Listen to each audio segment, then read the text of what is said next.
लागला होता की त्यांना परिवार दिसत नसे. पूर्ण शेत माझी आई एकटी सांभाळायची. म्हणून माझी जिद्द होती की शिकून नोकरीवर लागून आईची मदत करायची. पण शेवटी मी मुलगी. तसं गावातल्या लोकांना मी तरुण टाकी दिसली तसं लोकांनी माझ्या घरी लग्नाची स्थळं आणायला सुरुवात केली. तसंच एक स्थळ माझ्या चुलत काकांनी, मुलगा चांगला आहे, पुण्यात स्वतःचं घर आहे आणि वरून तो दुबईत कामाला आहे, लाख रुपये कमावतो, तुम्हाला लग्नाचा 1 रुपयाही खर्च येणार नाही. तसं तर माझ्या आईचा आमच्यावर खूप जीव होता. असंच कोणाच्याही हाती माझा हात देणार होती का ती? पण ज्यांनी स्थळ आणलं तो तर आमचा चुलत्ताचाच होता. त्यामुळे आईने त्यांना पुढे केलं. आई म्हणाली, अहो मारुतीराव, तुम्हाला माहीत आहेत ना, हिचे बाबा काही कामाचे नाही, नेहमी दारू पिऊन गावात फिरतात, तुम्हीच काय ते ठरवा. तेव्हा काकांनी आईला सांगितलं, काळजी करू नका सखूबाई, मी परवाच पाहुण्यांना आपली पणू बघायला बोलवतो. त्यावेळी मलाही असं वाटलं की माझ्या आईबाबांना माझ्याच नाही तर माझ्या मागे असलेल्या 2 बहिणींच्या लग्नाची किती काळजी असेल. त्यामुळे आपण गुपचूप या लग्नाला होकार देऊ. मुलाकडचे हुंडा घेणार नाही, शिवाय लग्नाचा खर्चही मुलगा द्यायला तयार आहे. त्या रात्री बस याच विचारात मला कधी झोप लागली कळलं नाही. त्या रात्री झोपता वेळेस मी आणखीनही खूप विचार केले होते. घराची जबाबदारी एक दिवस आपण पार पाडू. त्यामुळे मी कॉलेजमध्ये कोणत्याही मुलाकडे बघायचे सुद्धा नाही. आता वय 23 वर्ष झाले असले तरी मी आजपर्यंत कोण्या मुलाला माझ्या सावलीत सुद्धा उभं केलं नाही. मुलं खूप होती जी शाळेपासून कॉलेजपर्यंत माझ्या मागे फिरायची, कारण माझं रूप होतं तेवढं देखणं. मी अंगाने जरा जाड भरलेली आहे. मला बघून तर कधी कधी शिक्षकही मला वाकडे तिकडे बोलायचे.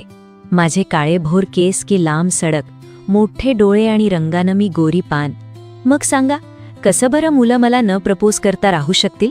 खूप सारे प्रपोज आले होते आणि माझं मनही 1-2 गड्यांवरती आलंच होतं. पण घराची स्थिती लक्षात ठेवता मी पाऊल त्या दिशेने उचलले नाही. असो, नशिबाच्या भरोशावर सगळं ठेवून मी उद्या सकाळी झोपेतून जागे झाले. सकाळी घरातलं काम आवरून आम्ही सर्व परिवारांनी पाहुण्यांची वाट बघितली. 11-12 वाजताच्या सुमारास पाहुणे टाटा सोमो या गाडीने आमच्या घराजवळ आले. गाडी दारातच उभी राहिली. गाडीतून 3 माणसं आणि 2 स्त्रिया उतरल्या. एक मुलाची आई आणि दुसरी मुलाची बहीण. जसे ते लोक खाली उतरले, माझा चुलता त्याच्या घराच्या अंगणातून धावत आला आणि त्यांना आदर व सत्काराने आमच्या घरी घेऊन आले. मी आत खिडकीमधून बघत होते. मुलगा थोडासा लंगडत चालत होता. माझ्या आईनेही ती गोष्ट बघितली. मग शेवटी पाहुणे आले, चहा पोहे झाले आणि मुलगी बघण्याचा कार्यक्रम सुरू झाला. जसं मी पाहुण्यांसाठी पाणी घेऊन गेले तसे मुलाकडे बसले. पाहुण्यांनी मला प्रश्न विचारले, मीही त्यांची उत्तरे दिली. मुलगा सतत माझ्याकडे बघत होता. कदाचित त्याला मी खूपच आवडले होते. आणि नंतर मी आत गेले. काकांनीही पाहुण्याला कॉल करून पसंती नापसंती सांगतो असं सांगितलं व पाहुणेही निघून गेले. आईने तर मुलाला बघितलं होतं, त्यामुळे आईला चिंता होत होती की मुलगा तर लंगडत चालतो. तेव्हा काकांनी सांगितलं, तो 10वीत असताना त्याचा ॲक्सिडेंट झाला होता, त्यामुळे त्याच्या पायामध्ये प्रॉब्लेम आहे. पण मुलगा दुबईमध्ये चांगल्या पोस्टवर आहे, लाख रुपये महिना आहे, शिवाय घरी 15 एकर ऊसाची शेती आणि एकुलता एक मुलगा. नाही हो करत काकांनी आईला या स्थळासाठी पसंती द्यायला भागच पाडलं. आणि आईची पसंती म्हटल्यावर मीही काही हरकत दाखवली नाही. थोड्याच दिवसात थाटामाटात लग्न पार पडलं. लग्नाचा सर्व खर्च उमेशकडील लोकांनीच दिला. उमेश माझ्या नवऱ्याचं नाव. लग्न होऊन मी सासरी नांदायला गेले. आमच्या राहत्या गावात आम्ही 1 महिनाच राहिलो असेल. त्यानंतर आम्ही सर्व पुण्याला शिफ्ट झालो. माझे सासरे पुण्यामध्ये MNC कंपनीत मॅनेजरच्या पोस्टवर होतेच. तसेही गावाकडची जमीन माझ्या सासऱ्याचे भाऊच बघत होते. गावामध्ये इतर काही वेळ भेटलाच नाही, म्हणून आम्हा दोघांनाही पुण्यात आल्यावरच वेळ भेटला. पहिल्या रात्री जेव्हा उमेश माझ्या जवळ आले तेव्हा मला कळालं की उमेश काही लंब्या रेसचा घोडा नाही. शेवटी मन नाराज झालं, पण मन मारून जगणं मी आतापर्यंत शिकून गेले होते. माझे सासू सासरे दोन्हीही जॉबवर करतात. 9 ते 6 दोघेही जॉबवर जायचे आणि मी घरी एकटी पडायची. दिवसभर टीव्ही बघून बोर व्हायची. नवऱ्याला कॉल केल्यावर तर नवराही नीट बोलत नव्हता. म्हणायचा, मला कामावर मोबाईल अलाउड नाही, इथे मोबाईलची सक्ती आहे. त्यामुळे संध्याकाळी अर्धा 1 तास एवढेच बोलणं त्यांच्याशी व्हायचं. माझं एवढंच आयुष्य होऊन राहिलं होतं. काय करावं कळत नव्हतं. यावेळी नवीन लग्न झाल्यावर नवरा दूर राहिल्यावर मी कशी राहत असणार? दिवस तर टीव्ही बघण्यात निघून जातो, पण मी रात्र निघतच नाही. आमच्या शेजारीच एक फ्लॅट होता, तो खाली पडलेला होता. दरवाजाला कुलूप लागलं होतं, म्हणून शेजारीही मला कोणी बोलचाल करायसाठी नव्हतंच. सासू मला म्हणायची, तुला करमलं नाही तर गार्डन वगैरेला गेली किंवा मग फिल्म बघायला गेली तरी चालेल. माझी सासू मला खूप सपोर्ट करायची, माझी काळजी घ्यायची. एक दिवस सासू सासरे जॉबवरती निघून गेले आणि मी बिल्डिंग खालच्या गार्डनमध्ये जाऊन बसावं म्हणून सकाळी 9:30 वाजताच खाली जाण्यासाठी निघाली. फक्त ब्रश करून तोंड धुतलं होतं. अंगावरची गाऊन जशीच्या तशी होती. ओढणी घेतली आणि सरळ खाली जायला निघाली. तेव्हा बघतो तर काय, आज समोरच्या दरवाजाला कुलूप नव्हतं. मला वाटलं बरं झालं ग बाई, चला कोणीतरी आता शेजारी तरी आले. फॅमिलीमधली लेडीजची माहिती करून देऊन दिवसभर गप्पा मारायची व्यवस्था झाली आणि खाली जाऊन गार्डनमध्ये जाऊन बसले व मोबाईलवर इंस्टाग्रामवरती रील्स बघायला लागले. अर्धा तासानंतर भूक लागली म्हणून परत वरती घरी जायला निघाली. बघतो तर काय, जिन्यामध्ये मुलगा बसला होता. ओठांवर हलकीशी मिशी, पांढरा शुभ्र रंग आणि दणकट गडी होता. तो जरा छानच दिसत होता, पण मी हलकी नजर त्याच्यावर टाकली आणि वर पायऱ्या चढत गेली. पण जेव्हा मी पायऱ्या चढत होती तेव्हा तो मुलगा माझ्याकडेच बघत होता. जेव्हा वरच्या पाण्यावरती मी गेली तेव्हा तो मागून होणारं डोलणं मोलणं खूपच बारकाईने बघत होता. मी पण पटकन वर निघून आले, घरी आले. ओढणी बाजूला ठेवली आणि केस बांधून घरकामाला लागावं म्हटलं. तेवढ्यात दारावर ठकठक ऐकू आली. मी दरवाजा उघडला तर तोच मुलगा समोर उभा होता. म्हणाला, वहिनी, मी अतुल, आज सकाळी तुमच्या शेजारी राहायला आलो. सकाळी सर्व सामान आणलं, पण नेमकं अर्धा स्वयंपाक करता करता गॅस संपला. आधी मी दरवाजा वाजवला, पण कुणी उघडलं नाही. कदाचित तेव्हा तुम्ही खाली गेल्या होत्या, म्हणून मी जिन्यावर बसलो होतो.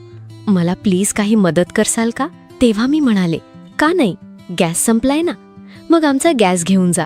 जेव्हा तो गॅस घ्यायला घराच्या आतमध्ये आला तेव्हा मी त्याला गॅसची नळी काढून देण्यासाठी खाली वाकले.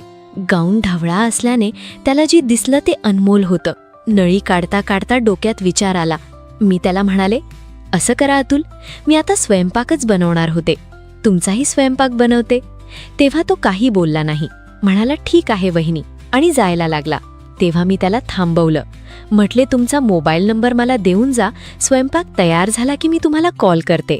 तो गेला आणि मी स्वयंपाकाला लागली. झटपट वांग्याची भाजी, चपात्या टाकून पापड भाजले आणि त्याला कॉल केला. त्यांनी कॉल उचलला आणि मी त्याला जेवायला बोलवलं. तो आला आणि दोघेही सोबतच जेवलो. जेवता वेळेस खूप साऱ्या गप्पांना विषय मिळाला. कुठे असतो, काय शिक्षण झालंय, आता इथे जॉब कुठे करणार आहे, मी दिवसभर काय करते, हसी मजाक, हे सर्व विषय आम्ही बोलून घेतले. बोलताना मला त्याचा स्वभाव खूप गोड वाटला. तो मनमोकळेपणाने निस्वार्थ भावाने बोलत होता. माझ्या मनात त्याच्याविषयी काहीतरी घडत होतं. जेवण संपलं आणि तो त्याच्या फ्लॅटवर गेला. संध्याकाळी सासू सासरे आले तेव्हा त्यांनी बघितलं की तिथं शेजारी राहायला आलाय. दुसऱ्या दिवशी मला अचानक व्हॉट्सॲपवरती मेसेज आला. माझ्या स्टेटसला त्याने लाईक करून कमेंट केली होती. कमेंट विनोदशीर केली होती, म्हणून मीही एक स्माइली चॅटिंगमध्ये पाठवली. त्यांनी परत तिकडून मेसेज केला. असं करता करता हळूहळू आमची चॅटिंग चालू झाली. मी 1-2 तास कॉलवर बोलायचे. कॉलवर बोलता बोलता आम्हाला 10-15 दिवस झाले. एक दिवस अचानक आमच्या दोघांचं बोलणं झालं आणि मी फोन ठेवला. घरातले कामं आवरले आणि परत मोबाईल बघतो तर काय, त्याचा माझ्या मोबाईलवरती मेसेज आला होता, आय लव्ह यू प्रणाली. मेसेज बघून मला धक्काच बसला. खरं तर माझ्याही मनात तेच होतं. मला तो खूप आवडला होता, पण माझं लग्न झालं होतं, मी सासरी होते. मी त्याला बोलणार तरी कशी? त्याचा मेसेज बघून मी त्याला रिटर्न मेसेज केला की हे ठीक नाहीये, माझं लग्न झालेलं आहे. तरी तो म्हणाला की माझ्यावर प्रेम आहे, आणि मी लगेच फोन कट केला. 3-4 दिवस मी त्याच्याशी बोललेच नाही. त्याला बघितलं तरी रागाने बघायचे. त्याच्याही मनात कदाचित भीती आली असेल, म्हणून तोही माझ्यापासून अंतर बनवून ठेवायचा. 2-3 दिवस असे शांत गेले, पण मग त्याचा परत मेसेज आला. किमान मला उत्तर तरी सांगा. जर तुमच्या मनात माझ्याविषयी नाही असेल तर मला नाही सांगा. मी परत कधीच तुम्हाला क्लास देणार नाही, कॉल करणार नाही, मेसेज करणार नाही, तुमच्या वाटेत आडवासुद्धा येणार नाही. तेव्हा शेवटी मी हारले आणि मी त्याला आय लव्ह यू टू असा मेसेज केला. मेसेज ऐकून तर गाडी चक्क खुशीने नाचायला लागला होता. त्याने लगेच मला व्हिडिओ कॉल केला. पण संध्याकाळ झाली होती, त्यामुळे सासू सासरे घरीच होते. मी तो व्हिडिओ कॉल घेतला नाही, कट केला आणि त्याला म्हटलं की उद्या कर. दुसऱ्या दिवशी सकाळी तो माझ्या सासू सासऱ्यांची जायची वाटच बघत होता. जसे ते खाली उतरून त्यांच्या कंपनीत जाणाऱ्या गाडीमध्ये बसले आणि गाडी निघून गेली, 10 मिनिटाच्या आत माझ्या दरवाजावर ठकठक झाली. मला कळलं, मी आज सकाळपासून तयारीतच होते. सकाळीच आंघोळ केली होती. मी पण आज काळ्या रंगाची साडी नेसून सकाळीच आंघोळ करून तयार झाले होते. मला माहीत होतं की आज अतुल भेटायला येणार आहे. मी दरवाजा उघडला. अतुल माझ्या समोरच उभा होता. दरवाजा उघडल्या उघडल्या त्याने मला त्याच्या मिठीत घेतलं आणि सरळ आत घेऊन गेला. अचानक हाय काय करतोय असं माझ्या मनात आलं, पण तो जेही करत होता मला छान वाटत होतं, म्हणून मी त्याला प्रतिरोध केलाच नाही. तो मला आधी घेऊन गेला. बेडच्या बाजूला पाण्याची एक अख्खी बॉटल पडली होती.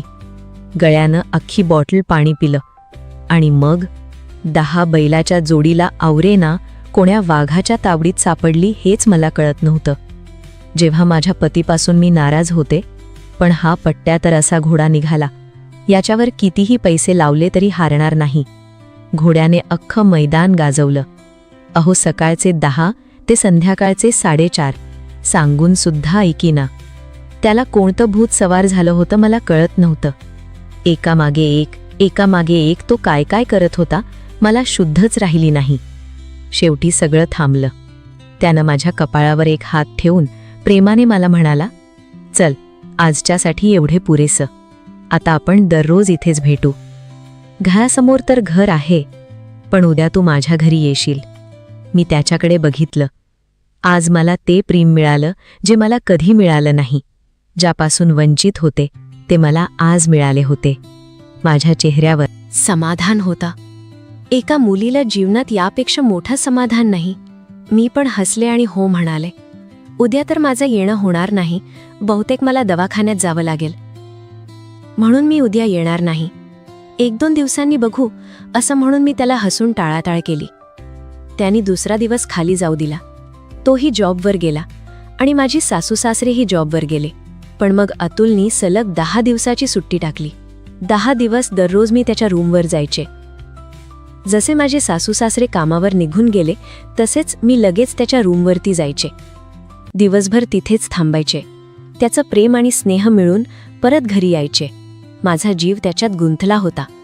आमच्या रिलेशनशिपला बघता बघता 5-6 महिने झाले. मलाही दररोज त्याच्या घरी जायला आवडायला लागलं होतं. मला त्याच्याशिवाय करमतच नव्हतं.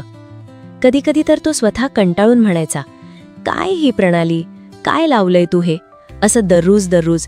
मी माणूस आहे का मशीन? आणि शिवाय मला जॉबवर जायचंय. तेव्हा मी त्याला पैसे द्यायचे, पण त्याला जॉबवर जाऊ द्यायचे नाही. मला तो घरीच असलेला हवा होता. तो दिसला नाही की माझा दिवसच नाही जायचा. माझा जीव त्याच्यात गुंतून पडला होता. नवऱ्यासोबत तेवढं जेवण झालं का, तब्येत वगैरे विचारणं, एवढंच बोलत होते. सासू सासरेही मला बघून खुश होते, कारण मी आता खुश होते. बघता बघता या खुशीतच आणखी 4 महिने निघून गेले. मला कळालं सुद्धा नाही, पण लवकरच माझी खुशी संपणार होती. त्याच संध्याकाळी मला दुबई माझ्या नवऱ्याचा कॉल आला. 10 दिवसानंतर तो परत घरी येणार आहे असं मला कळलं. म्हटलं ठीक आहे, आपण हँडल करून घेऊ. पण त्यातच एक दिवस सकाळी झोपेतून उठले, आंघोळ केली आणि चहा घेत मोबाईल हातात घेतला. व्हॉट्सअपवरती अननोन नंबरवरती काही फोटोज आणि व्हिडिओज आले होते. फोटो आणि व्हिडिओज मी उघडून बघितले तर माझ्या पायाखालची जमीनच सरकली. मी पटकन मोबाईल लॉक करून साईडला ठेवला, कारण सासू सासरे अजून घरीच होते. त्यांची कामावर जायची वाट बघू लागले. जसे ते कामावर निघून गेले तसा मी मोबाईल हाती घेतला आणि सरळ दार उघडलं. बघतो तर काय, अतुलच्या दारालाही कुलूप होतं. कदाचित जॉबवर गेला असेल. मग परत आलो. ते फोटो आणि व्हिडिओज माझे आणि अतुलचे होते. मी घाबरले. हा नंबर कोणाचा मी शोधण्याचा प्रयत्नही केला. इकडून तिकडून नाव मिळेल का, कोणाचा नंबर आहे, आणि त्याच्याकडे अतुलच्या घरातले त्याचे आणि माझे फोटोज आणि व्हिडिओज आलेच कसे, या विचारातच होते की फोनची रिंग वाजली. मी फोन उचलला तर तिकडून एक लेडीज बोलली, काय ग ये पण ही नवरा असल्यावर हे असले काम कशाला करते, पाठवू का व्हिडिओज आणि फोटोज तुझ्या नवऱ्याला आणि तुझ्या सासऱ्याला? मी तर घाबरले, चक्क रडायला लागले. मी त्या फोनवर बोलणाऱ्या बाईची हातपाय जुळवून विनवणी करू लागले. तेव्हा ती म्हणाली, गपचूप आम्हाला 5 लाख रुपये दे, नाहीतर तुझं भांड सर्वांसमोर फोडणार. मी गप्पच झाले. तसं पाहिलं तर माझ्या नवऱ्याचा पगार माझ्याजवळच येत होता आणि सासू सासरेही माझ्या अकाउंटमध्ये पैसे ठेवत होते. अतुललाही माहीत होतं की माझ्या अकाउंटमध्ये 7-8 लाख रुपये आहेत. मग आपलं भांड फुटीच्या आधीच पैसे दिलेलं बरं असं माझ्या मनाने मला सांगितलं. मी पैसे देण्यासाठी होकार दिला तर ती महिला म्हणाली, ठीक आहे, मी तुला एक पत्ता देतो, त्या पत्त्यावर ते पैसे पोहोचव. मी तुझे फोटोज आणि व्हिडिओज डिलीट करतो. मी पण तिच्याकडून आश्वासन घेतलं. आता ते डिलीट करणार की नाही करणार हे मला माहीत नव्हतं. मी एक पैसे देणार म्हणून आश्वासन घेतलं होतं. त्याच्याशिवाय माझ्याकडे दुसरा पर्याय नव्हता. दुसऱ्या दिवशी सकाळी तिने मला कॉल केला आणि एक ॲड्रेस दिला. ओल्ड सिल्वर रोडच्या समोर डार्क रेसिडेन्सी रेस्टॉरंटच्या पलीकडे एक चहाची छोटी टपरी आहे, त्या टपरीवर जाऊन ती बॅग ठेवून दे. मी तिला होकार दिला आणि लगेच अतुलला कॉल केला. अतुलने आधी 2-3 कॉल माझे उचललेच नाही. मग नंतर कॉल उचलला तर मला कारण द्यायला लागला. अगं, मी आंघोळ करत होतो म्हणून तुझा कॉल उचलला नाही. मी म्हटलं बरं झालं, जाऊ दे. मी त्याला सर्व प्रकार सांगितला, फोटोज व्हिडिओज दाखवले. तेव्हा त्यानेही म्हटलं की लगेच आपण पैसे देऊन टाकू. माझ्याकडे तर पैसे नाही, तुझ्याकडे आहेत. तुझ्या अकाउंटमध्ये तू मला 7-8 लाख रुपये दाखवले होते, त्यामुळे तू हे पैसे देऊन टाक, नाहीतर आपलं भांड या जगासमोर फुटेल. तेव्हा मला अतुलवर एवढं प्रेम झालं होतं की माझं भांड फुटलं तरी मला पर्वा नव्हती. मी त्याला विचारलं की आपण दोघं सोबत राहायचं का? अतुल म्हणाला, आता या सर्व गोष्टींना वेळ आहे का? हा, याबद्दल आपण नंतर बोलू, आधी आलेलं संकट मिटव. मी म्हणाले, मग ठीक आहे, मी पैसे गोळा करते बँकेतून 11-12 वाजेपर्यंत, तू पण माझ्यासोबत चल. तेव्हा तो म्हणाला, नाही, तुला तिने कॉल करून एकटीला बोलावलंय, त्यामुळे तू एकटी जा. आपण दोघं दिसलो आणि तिचा संताप चढला तर? आणि तिने फोटोज व्हिडिओज तुझ्या नवऱ्याला सासऱ्याला टाकली, सोशल मीडियावर पोस्ट केली तर आपलं काय होणार? मीही त्याची गोष्ट ऐकली आणि एकटीच केली आणि त्या कॅफेमध्ये बसले. एक तरुण 21-22 वर्षाची मुलगी तोंड बांधून माझ्याकडे आली आणि म्हणाली, तुम्ही प्रणाली ना? मी म्हणाले, हो, मीच. म्हणाली, ठीक आहे, द्या मग बॅग. बस एवढेच 2 शब्द ती बोलली. मी तिच्या हाती बॅग दिली आणि तिथून निघून आले. मला वाटलं आता एकदाचं संकट टळलं. पण 5-6 दिवस गेल्यानंतर मला लगेच दुसरा कॉल आला. त्या कॉलवरती मला 2 लाख रुपये आणखी मागितले. जणू तिला माझ्या अकाउंटमध्ये किती पैसे आहेत कोणी सांगत असेल असं मला वाटलं. पण मी तरीही घाबरून परत तिला त्याच ठिकाणी त्याच वेळेला 2 लाख रुपये नेऊन दिले. पण यावेळेस ती मुलगी टी-शर्ट घालून आली होती, त्यामुळे तिच्या हातावर असलेला कृष्ण भगवानचा टॅटू मला दिसला. तेवढंच मी बघितलं आणि मग अखेर माझी याच्यामधून सुटका झाली. कदाचित मला वाटलं व्हिडिओ फोटो त्या व्यक्तीने डिलीट केले असेल. मी दररोज अतुलच्या घरी जायचे, तेव्हा अतुलशीही मी हे सर्व गोष्टी बोलत असे. माझे सासू सासरे कामावर गेले की मी 10-11 वाजता जेवण बनवायचे. अतुलला कॉल करायचा, अतुल माझ्या घरी यायचा, सोबत जेवण करायचं आणि मग अतुलच्या घरी जायचं. दिवसभर मी अतुलसोबत अतुलच्या घरी असायचे. व्हिडिओज फोटोजचा विषय मिटला. एक दिवस मी आपल्या दररोजप्रमाणे उठले, आपले काम आवरले, सासू सासऱ्यांना टिफिन दिला, ते कामाला सुद्धा गेले आणि मी अतुलला जेवणासाठी कॉल केला. अतुलनी कॉल उचलला आणि म्हणाला की तो आज बाहेर आहे, आज जेवायला येणार नाही. तेव्हा मी म्हटलं, ठीक आहे, त्याला काही काम असेल. मलाही माझ्यासाठी काही खरेदी करायची होती. अशी काही विशेष नाही, लिपस्टिक, पावडर आणि छान एक साडी घ्यायची होती. साडी आणि मेकअप सर्व अतुलसाठीच होतं. मी ते घेण्यासाठी गेले. मार्केटमध्ये गेली तसे एका हॉटेलमध्ये चुकून माझी नजर अचानक अतुलवरती गेली. अतुल एका मुलीसोबत जेवण करत होता. जेवता जेवता त्यांच्या गप्पा चालू होत्या. त्याला त्या मुलीसोबत बघून माझं डोकं भडकलं. मी त्याच्यासाठी एवढं काही केलं, त्याच्यावर प्रेम केलं, दिवसभर त्याच्या घरी राहिले, त्याला कधीच कोणत्या गोष्टीची कमी नाही केली. तरी तो एका मुलीला हॉटेलमध्ये घेऊन जेवण का करतोय म्हणून मला राग अनावर झाला आणि मी हॉटेलच्या आत गेले. हॉटेलच्या आत गेले तसा अतुलने मला बघितलं, पण तो घाबरला नाही. त्याच्या तोंडावर एकही शिकण नव्हती. तो लगेच म्हणाला, प्रणाली, बस, जेवण कर. मी रागारागात तिथे बसले. तेव्हा अतुल म्हणाला, हिला भेट, ही माझ्या मामाची मुलगी सोना. हिला भेट म्हटल्यावर मी हँडशेकसाठी हात पुढे केला, पण तिने हात मिळवला नाही. फक्त हात वर करून हाय केला. पण जेव्हा तिने हात हलवला तेव्हा मला तिच्या हातावर तोच टॅटू दिसला जो मला त्या महिलेला पैसे दिले तेव्हा दिसला होता. माझ्या पायाखालची तर जमीन निघून गेली. मी अवाक झाले की नेमका हा काय प्रकार आहे. पण तिथे मी काहीच बोलले नाही. मी तिथून निघून थेट घरी आले. दुसऱ्या दिवशी अतुलचा मला कॉल आला आणि त्याने मला घरी बोलावलं. मी त्याच्या घरी गेले, पण मी त्याला स्वतःला हात लावू दिला नाही. त्या दिवशी मी जरा रागातच होते. प्रेमाने बोलता बोलता अतुल झोपी गेला. जसा झोपी गेला तसा मी त्याचा मोबाईल घेऊन पासवर्ड टाकला, पण तो पासवर्ड मोबाईल घेत नव्हता. कदाचित त्याने पासवर्ड चेंज केला असेल. म्हणून मी त्याचं फिंगरप्रिंट घेतलं आणि त्या मोबाईलला लावलं. मोबाईल ओपन झाला म्हणून मी कॉल हिस्ट्री चेक केली. कॉल हिस्ट्रीमध्ये त्या मुली आणि अतुलचं दिवसभरात भरपूर बोलणं होतं हे माझ्या लक्षात आलं. पण मी लगेच तिथे थांबले नाही. व्हॉट्सॲपवरती गेले. बघतो तर काय, ते फोटोज आणि व्हिडिओ चक्क अतुलनी तिला पाठवले होते. आणि किती रुपये मागायचे, कुठे बोलवायचं, कोण्या दिवशी मागायचे आणि कशी मिळवायची, हा सगळा प्लॅन अतुलनेच तिला सांगितला होता. अतुल शांत निवांत बेडवरती झोपला होता. एवढं सर्व माझ्यासोबत घडलं होतं. काय करावं मला काही कळत नव्हतं. तशी अतुलला जाग आली आणि मी मोबाईल साईडला ठेवला. जसा तो उठला तसा मी थेट त्याच्या हाती मोबाईल दिला आणि त्याच्या कानाखाली 2 लावून दिल्या व त्याला शिव्यासुद्धा दिले. त्यांनी लाजाने मान खाली घातली आणि सर्व सांगायला सुरुवात केली. पटापटा मिट्टूसारखा बोलत होता. म्हणाला, ती मुलगी खरंच माझी मामे बहीण आहे आणि आम्ही दोघे एकमेकांवर प्रेम करतो. पण गेल्या 3 वर्षापासून आम्ही याच प्रकारे लग्न झालेल्या आणि एकट्या असलेल्या बायकांना फसवतो. त्यांची फसवणूक करून त्यांच्याकडून पैसे घेतो. तिथे माझ्या हातचा मोबाईल खाली पडला. मला रडू आवरेना. माझ्यासोबत एवढा मोठा विश्वासघात आणि ज्या माणसाला मी माझ्या जीवनातले 6 महिने एवढे प्रेम केलं, रात्रंदिवस त्याचं म्हणणं ऐकलं, त्याने माझ्यासोबत एवढी मोठी फसवणूक केली, हे ऐकून मला भानच राहिलं नाही.